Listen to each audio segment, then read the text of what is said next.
बर खिलाफ होना सिखिया तत्तां दी मत ने, ਇਹ ਡੋਬਦੀ ਕਦੇ ਨਾ ਤਾਰਦੀ ਏ। ਔਗਣਾ ਦੀ ਕਰੇ ਹਮਾਇਤ ਪੁੱਜ, ਤੇ ਆਏ ਗੁਣਾਂ ਨੂੰ ਸਰਦਲੋਂ ਨਕਾਰਦੀ ਏ। ਇਹ ਤੇ ਭਲਾ ਵੀ ਆਪਣਾ ਨਹੀਂ ਸੋਚ ਸਕਦੀ, ਬਿਨ ਸਿਰ ਪੈਰੋਂ ਕਥਾਏਂ ਟੱਕਰਾਂ ਮਾਰਦੀ ਏ। ਤੂੰ ਕਿਹੜੀ ਮੱਤ ਦੇ ਸਿਰੋਂ ਅਖਵਾਉਣਾ ਏ ਸਿਆਣਾ, ਜਿਹੜੀ ਮਿੱਟੀਏ ਲਾਲ ਫਿਰੇ ਖਲਾਰਦੀ ਏ। ਮਨਸੂਰ ਜੇ ਬਚਣਾ ਲੱਭ ਮਤ ਮੂਲ ਵਾਲੀ, ਜੋ ਕਿਸੇ बर ਖਿਲਾਫ ਨਹੀਂ। ਸਭੇ ਮਤ ਮੂਲੋਂ ਸਤਕਾਰ ਦੀ ਏ, ਸਭੇ ਮਤ ਮੂਲੋਂ ਸਤਕਾਰ ਦੀ। ਵਾਹਿਗੁਰੂ ਜੀ ਕਾ ਖਾਲਸਾ, ਵਾਹਿਗੁਰੂ ਜੀ ਕੀ ਫਤਿਹ। ਚੈਨਲ ਤੂੰ ਸੱਤ ਅਖੰਡ ਜੋਤ ਤੇ ਪ੍ਰੋਗਰਾਮ ਸੁਗੜ ਵਿਚਾਰ ਵਿੱਚ ਜੋ ਅੱਜ ਸਾਡੇ ਵਿਚਾਰ ਦਾ ਕੇਂਦਰ ਹੈ ਉਹ ਹੈ बर ਖਿਲਾਫ। ਅਸੀਂ ਅਕਸਰ ਹੀ ਦੇਖਦੇ ਹਾਂ ਕਿ बर ਖਿਲਾਫੀ ਲਫ਼ਜ਼ ਆਪਣੇ ਅੰਦਰ ਕਿਸੇ ਦੇ ਖਿਲਾਫ ਹੋਣ ਦੀ ਭਾਵਨਾ ਰੱਖ ਕਿਤੇ ਨਾ ਕਿਤੇ ਸਾਡੀ ਸੋਚ ਵਿੱਚ ਦਸਤਕ ਦਿੰਦਾ ਹੋਇਆ ਸਾਨੂੰ ਮਿਲ ਹੀ ਜਾਂਦਾ ਹੈ। ਇਹ ਬਰਖਲਾਫ ਹੋਣ ਦੀ ਭਾਵਨਾ ਆਪ ਦੀ ਉਲਟ ਊਰਜਾ ਸਹਿਤ ਪੂਰੇ ਵੇਗ ਨਾਲ ਉਦੋਂ ਦਿਖਾਈ ਦਿੰਦੀ ਹੈ ਜਦੋਂ ਇਨਸਾਨੀ ਸੋਚ ਵਖਰੇਵੇਂ ਦੇ ਤਲ ਤੋਂ ਵੰਡੀਵਾਦ, ਧਰਮ, ਮਜ਼ਹਬ ਜਾਂ ਈਰਖਾ, ਗੁੱਸੇ, ਦੁਈ ਦਵੈਤ ਦੀ ਭਾਵਨਾ ਵਿੱਚ ਇੱਕ ਦੂਸਰੇ ਦੀ ਵਿਚਾਰਧਾਰਾ ਦੇ ਨਾਲ ਅਸਹਿਮਤੀ ਜਤਾਉਂਦੀ ਹੈ। ਤੇ ਇਸੇ ਤਰ੍ਹਾਂ ਦੀ ਬਰਖਲਾਫੀ ਦਾ ਨਤੀਜਾ ਝਗੜਾ, ਕਲੇਸ਼, ਦੁੱਖ ਦਰਦ ਹੀ ਹੁੰਦਾ ਹੈ। ਇਹ ਬਰਖਲਾਫੀ ਬਾਹਰੀ ਸਮਾਜ 'ਚ ਹੀ ਨਹੀਂ ਸਗੋਂ ਸਾਨੂੰ ਘਰ ਪਰਿਵਾਰਾਂ ਦੇ ਆਪਸੀ ਜੀਆਂ ਵਿੱਚ ਵੀ ਵੇਖਣ ਨੂੰ ਮਿਲ ਜਾਂਦੀ ਹੈ ਜਦੋਂ ਅਸੀਂ ਇੱਕ ਦੂਸਰੇ ਦੀ ਸੋਚ ਨਾਲ ਸਹਿਮਤ ਨਹੀਂ ਹੁੰਦੇ। ਹਰ ਕੋਈ ਬੰਦਾ ਆਪ ਦੀ ਆਪਣੀ ਸੋਚ ਨਾਲ ਅਗਲੇ ਨੂੰ ਸਹਿਮਤ ਕਰਨਾ ਚਾਹੁੰਦਾ ਹੈ, ਪਰ ਅਗਲੇ ਦੀ ਨਾ ਸਹਿਮਤੀ ਉਸ ਨੂੰ ਬਰਖਲਾਫੀ ਜਾਪਦੀ ਹੈ। ਇਨਸਾਨ ਤੇ ਬਰਖਲਾਫ ਹੋਣ ਦੀ ਫਿਤਰਤ ਵਿੱਚ ਇੰਨਾ ਵਹਿ ਗਿਆ ਹੈ ਕਿ ਇਹ ਤੇ ਰੱਬ ਦੇ ਬਰਖਲਾਫ ਹੀ ਹੋ ਜਾਂਦਾ ਹੈ। ਜਦੋਂ ਕਿਤੇ ਇਸ ਦਾ ਕੰਮ ਇਸ ਦੀ ਇੱਛਾ ਮੁਤਾਬਕ ਨਾ ਹੋਵੇ ਜਾਂ ਕਿਤੇ ਇਸ ਦਾ ਨੁਕਸਾਨ ਹੋ ਜਾਵੇ, ਜਿਵੇਂ ਕੋਈ ਇਸ ਦਾ ਨਿੱਘ ਦਾ ਸਕਾ ਸੰਬੰਧੀ ਦੁਨੀਆ ਛੱਡ ਜਾਵੇ, ਇਹ ਹਕੀਕਤ ਨੂੰ ਅਣਗੌਲਿਆਂ ਕਰ ਰੱਬ ਦੇ ਵੀ ਬਰਖਲਾਫ ਬੋਲਦਾ ਹੈ।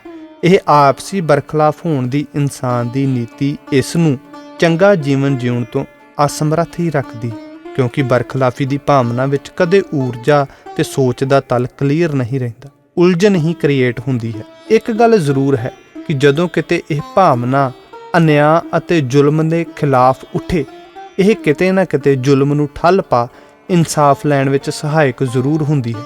ਪਰ ਜੋ ਬਰਖਿਲਾਫੀ ਸਾਡੀ ਆਪਸੀ ਵਿਚਾਰਾਂ ਕਰਕੇ ਇੱਕ ਦੂਸਰੇ ਪ੍ਰਤੀ ਹੈ, ਉਸ ਦਾ ਕੀ ਕਾਰਨ ਹੈ? ਇਹ ਬਰਖਿਲਾਫੀ ਲਫ਼ਜ਼ ਦਾ ਅਰਥ ਸਾਡੇ ਸਾਹਮਣੇ ਇਹ ਲਫ਼ਜ਼ ਆਪ ਹੀ ਰੱਖ ਰਿਹਾ ਹੈ। ਜਦੋਂ ਬਰਖਿਲਾਫ ਲਫ਼ਜ਼ ਨੂੰ ਅਸੀਂ ਨਿਖੇੜ ਕੇ ਪੜ੍ਹੀਏ ਤਾਂ ਇਹ ਦਰਸਾਉਂਦਾ ਹੈ ਕਿ ਇਹ ਲਫ਼ਜ਼ ਦੋ ਲਫ਼ਜ਼ਾਂ ਦੇ ਮੇਲ ਨਾਲ ਬਣਿਆ ਹੈ, बर ਪਲੱਸ ਖਿਲਾਫ। ਇਹ ਜੋ बर ਲਫ਼ਜ਼ ਹੈ, ਇਸ ਨੂੰ ਮਿਣਤੀ ਦੀ ਇਕਾਈ ਵਜੋਂ ਵੀ ਵਰਤਿਆ ਜਾਂਦਾ ਹੈ। ਜਿਸ ਤਰ੍ਹਾਂ ਕੱਪੜੇ ਦੀ ਚੌੜਾਈ ਮਾਪਣ ਲਈ बर ਇੱਕ ਇਕਾਈ ਹੈ। ਜਦੋਂ ਅਸੀਂ ਕੱਪੜਾ ਖਰੀਦਣ ਜਾਂਦੇ ਹਾਂ ਤਾਂ ਸਾਨੂੰ ਕੱਪੜੇ ਦੇ ਵੱਡੇ ਛੋਟੇ बर ਬਾਰੇ ਦੱਸਿਆ ਜਾਂਦਾ ਹੈ ਕਿ ਇਹ ਗੱਜ बर ਹੈ, ਵੱਡਾ बर ਹੈ ਜਾਂ ਛੋਟਾ बर ਹੈ।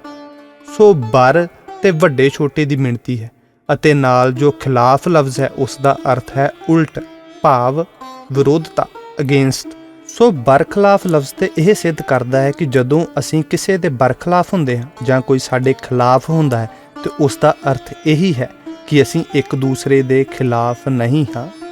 ਸਾਡੀ ਸੋਚ ਦਾ, ਸਾਡੀ ਸੂਝ ਦਾ, ਸਾਡੀ ਸਮਝ ਦਾ बर ਹੀ ਇੱਕ ਦੂਸਰੇ ਦੇ ਮੇਚ ਨਹੀਂ ਆਉਂਦਾ ਤੇ ਅਸੀਂ ਇਸ ਕਰਕੇ ਇੱਕ ਦੂਸਰੇ ਦੇ ਖਿਲਾਫ ਹੋ ਜਾਂਦੇ ਹਾਂ।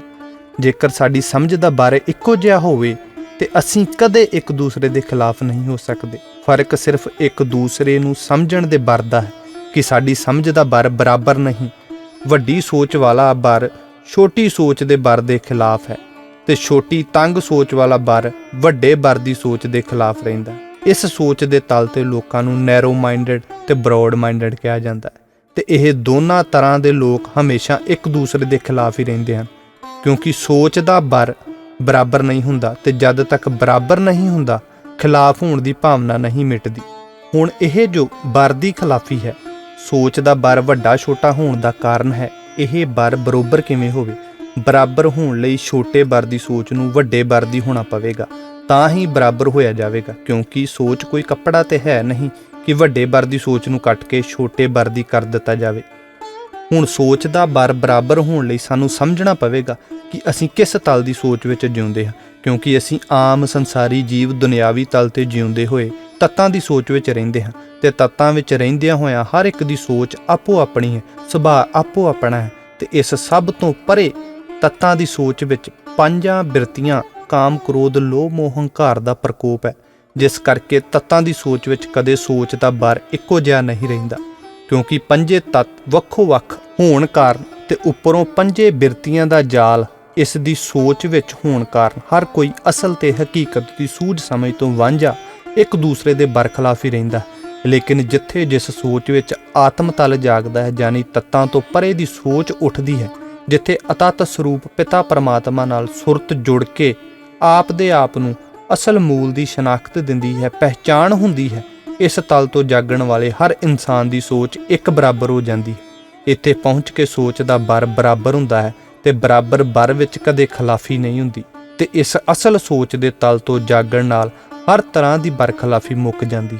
ਸੋ ਸਾਨੂੰ ਵੀ ਚਾਹੀਦਾ ਹੈ ਕਿ ਇਸ ਬਰਖਲਾਫੀ ਦੇ ਬਰ ਤੋਂ ਉੱਪਰ ਉੱਠ ਸੋਚ ਦਾ ਬਰ ਬਰਾਬਰ ਇੱਕ ਸਮਾਨ ਰੱਖਣ ਲਈ, ਚੰਗਾ ਜੀਵਨ ਜਿਉਣ ਲਈ, ਗੁੱਸਾ ਨਫ਼ਰਤ ਈਰਖਾ ਦੂਈ ਦਵੈਤ ਤੋਂ ਛੁਟਕਾਰਾ ਪਾਉਣ ਲਈ ਸੋਚ ਦੇ ਉਸ ਤਲ ਤੋਂ ਉੱਠੀਏ ਜਾਗੀਏ ਜੋ ਸਾਡਾ ਅਸਲ ਹਕੀਕੀ ਆਤਮਿਕ ਤਲ ਹੈ, ਜਿੱਥੇ ਇੱਕ ਸਮਾਨਤਾ ਹੈ, ਕੋਈ ਵੱਡਾ ਛੋਟਾ ਨਹੀਂ, ਕੋਈ ਵੱਖਰਾ ਮਜ਼ਹਬ ਧਰਮ ਨਹੀਂ, ਕੋਈ ਵੱਖਰਾ ਦਲ ਨਹੀਂ, ਕੋਈ ਵੱਖਰੀ ਸੰਪਰਦਾਇ ਨਹੀਂ, ਕੋਈ ਅਮੀਰ ਗਰੀਬ ਨਹੀਂ, ਜਿਸ ਬਾਰੇ ਭਗਤ ਰਵਿਦਾਸ ਜੀ ਆਖਦੇ ਨੇ, ਨਾ ਤਸਵੀਸ ਖਰਾਜ ਨਾ ਮਾਲ। ਇਸ ਆਤਮਿਕ ਤਲ ਤੋਂ ਜਾਗਣ ਲਈ ਸਾਨੂੰ ਸਭ ਤੋਂ ਪਹਿਲਾਂ ਆਪ ਦੇ ਮੂਲ ਪੁਰਖ ਪਿਤਾ ਜੀ ਦੀ ਸ਼ਨਾਖਤ ਹੋਣੀ ਜ਼ਰੂਰੀ ਹੈ, ਕਿਉਂਕਿ ਜਦੋਂ ਅਸੀਂ ਆਪ ਦੇ ਮੂਲ ਨੂੰ ਬੁੱਝ ਲਵਾਂਗੇ ਤੇ ਇਸ ਹਕੀਕਤ ਤੋਂ ਜਾਣੂ ਹੋ ਜਾਵਾਂਗੇ ਕਿ ਅਸੀਂ ਏਕ ਪਿਤਾ ਏਕਸ ਕੇ ਹਮ ਬਾਰਕ, ਗੁਰਬਾਣੀ ਫਰਮਾਨ ਅਨੁਸਾਰ ਇੱਕੋ ਹਾਂ, ਤਾਂ ਖਿਲਾਫ ਹੋਣ ਦੀ ਭਾਵਨਾ ਆਤਮਕ ਉਸ ਬੌਧਿਕ ਤਲ ਦੇ ਉੱਠਣ ਨਾਲ ਮਿਟ ਜਾਵੇਗੀ ਅਤੇ ਅਸੀਂ ਬਰਖਲਾਫੀ ਤੋਂ ਮੁਕਤ ਹੋ ਜਾਵਾਂਗੇ।